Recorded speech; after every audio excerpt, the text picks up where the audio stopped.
All right, math friends, welcome back. So hopefully by now you have watched the metacognition videos. I know they were a little long, there was just a lot to get in there, but hopefully you find that the information was easy to understand.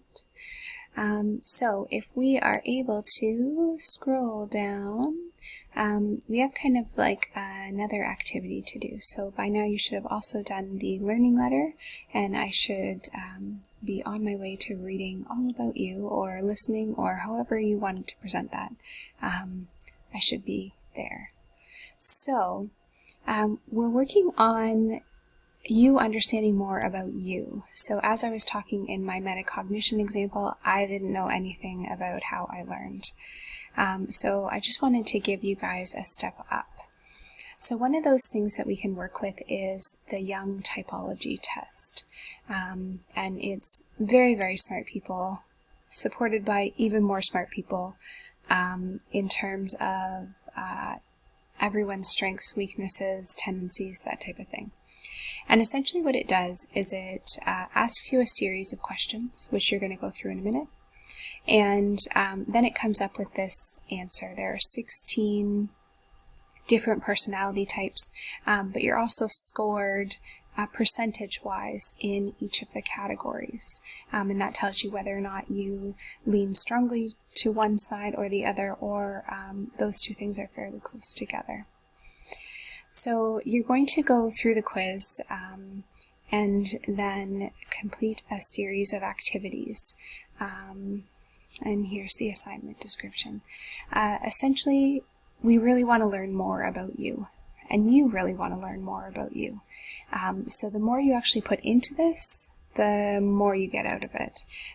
It's not about me, it's all about you. So we really need to understand what you do. In the process, we're going to use some transferable skills, so skills you can use everywhere, so summarizing and things like making connections, communication, all of that's really, really important skills for the future, not just math-based. And we're going to be adding to our metacognitive learning strategies, so we're going to be using a checklist. I changed it and revised it and did all sorts of things with it, so hopefully it is at its best. But if you have any suggestions on how I can make improvement here, please let me know, because it is kind of my first time organizing it in this way. So I created the checklist in a Google Doc. So there is a link right here in the content, so you can click on that. It's also in the assignment, so you can click on that as well. You're going to need to make a copy so that you can edit yours. And you can do your entire assignment in the Google Doc like I have. So my example is also linked right here. That's also another metacognitive strategy, so using an exemplar. So this is what your final product should look like, and you can check yours with the final exemplar to see if you are missing any pieces, or go back and beef up a section, that type of thing. I also used an app called Snip and Sketch. Sorry, Apple users, I'm not that proficient at using Apple, so I did provide some suggestions within there, but this is a Windows-based one that I find really helpful to take little pieces of things, so there is a video on there to help you if you need some help with Snip and Sketch. So first thing we're going to do is we're going to click on the actual quiz. So if you go down and you click on the quiz either in the content or in the assignment, it will take you to a screen. Where are we at? That looks like this. Okay. It is free, and I just want to give you a little bit of disclaimer. There are some ads in here. There are some things that I don't subscribe to, that I don't encourage. So I really just want you to look at filling out the quiz. And there's going to be some more stuff that they're going to ask you to purchase. In no way are you to purchase anything or give any financial information. Although this is a trusted site, they are in a business, so they would like some money for some things that they do. So you go through and you're going to answer the questions. If you do not know what something means, use your learning strategies to go find it. So if you do not understand what, let me see if one's in here. If you don't understand what tranquil means, go look it up, because you can't answer this question if you don't understand what it's asking. And it's really important that we really get a good look at what you are. And then when you're finished, you're going to score it. Okay? So you click on score it and something like this comes up. So it is a summary of your personality type, one of the 16. So I am ISFP, or something close to that. And it gives me percentages in each of the areas, plus it gives me all of these lovely goodies down here. Again, please don't click on the Young Marriage Test or any of these other things, entrepreneurial quiz. It's all stuff that they want you to pay for. So once you're there, you're going to click on the type description. And this really takes you down into the information that is specific to you. Okay, so we're going to leave that one open.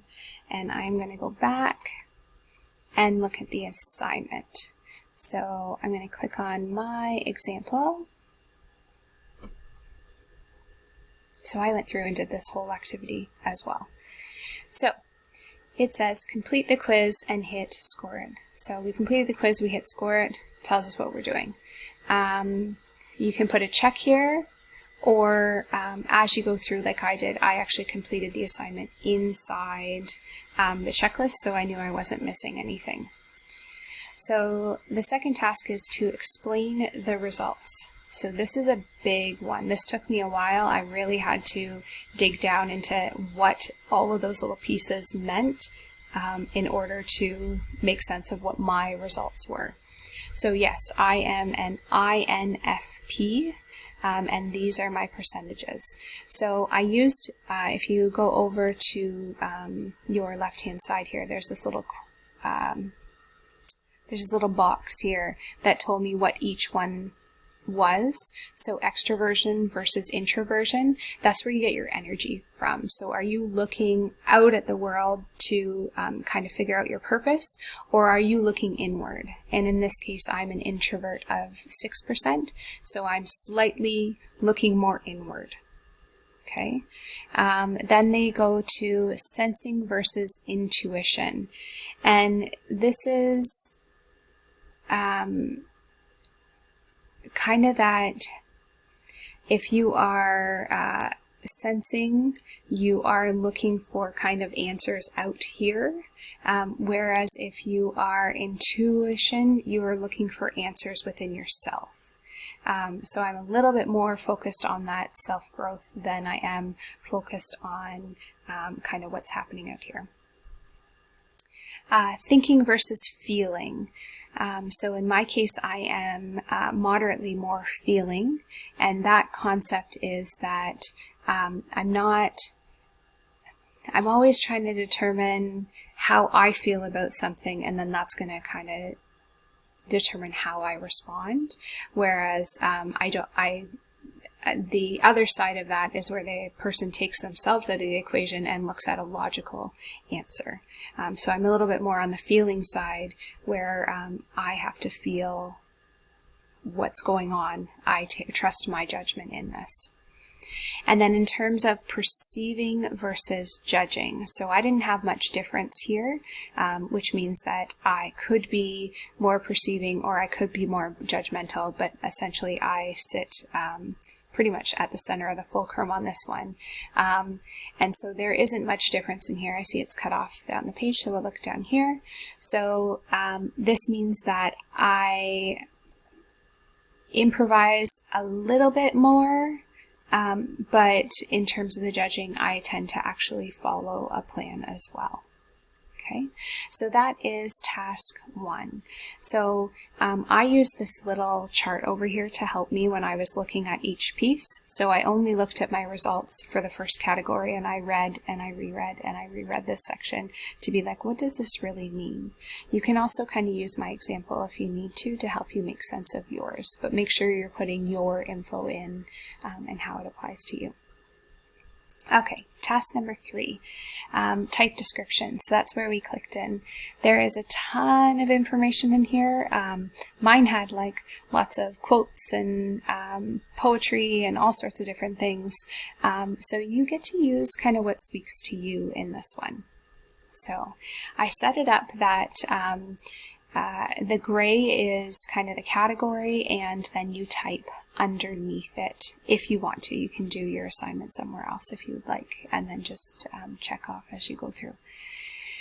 So the goal is to pick 2 examples, so any 2 examples from this whole type description, and I really want you to connect it to your life.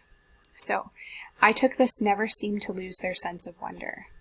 And then I gave an example of my life, and then in science fiction, and I used, some details in there, and then I explained exactly how they're connected. So this concept of never losing my sense of wonder and science fiction is that I'm just in awe of the possibilities that are out there. So I'm always wondering about what this science fiction is teaching me and what we could learn from it, even though some of it is made up, but just this, what could be.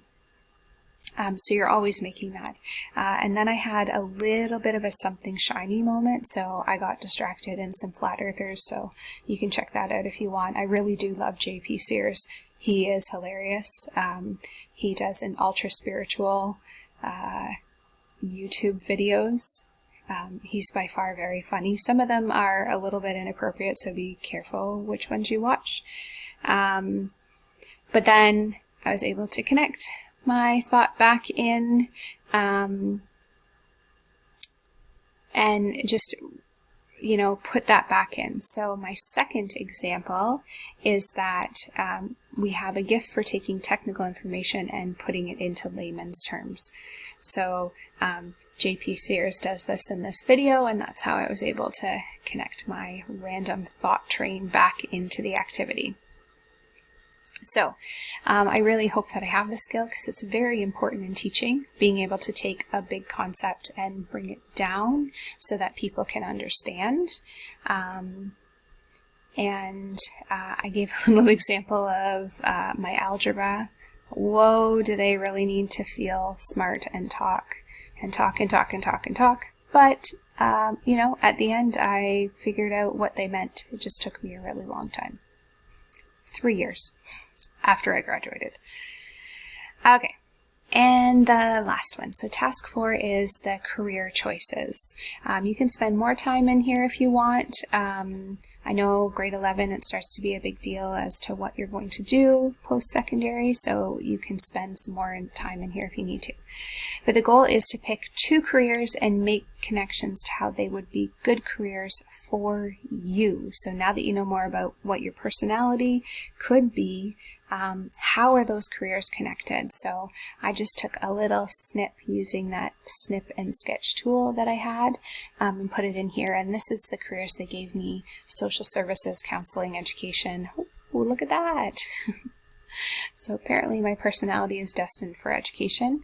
And being able to kind of give an example of how this career would suit you based on the information you now know about your personality and what you know about the career. They do have links in here, but they are American, so they link you to post-secondary education.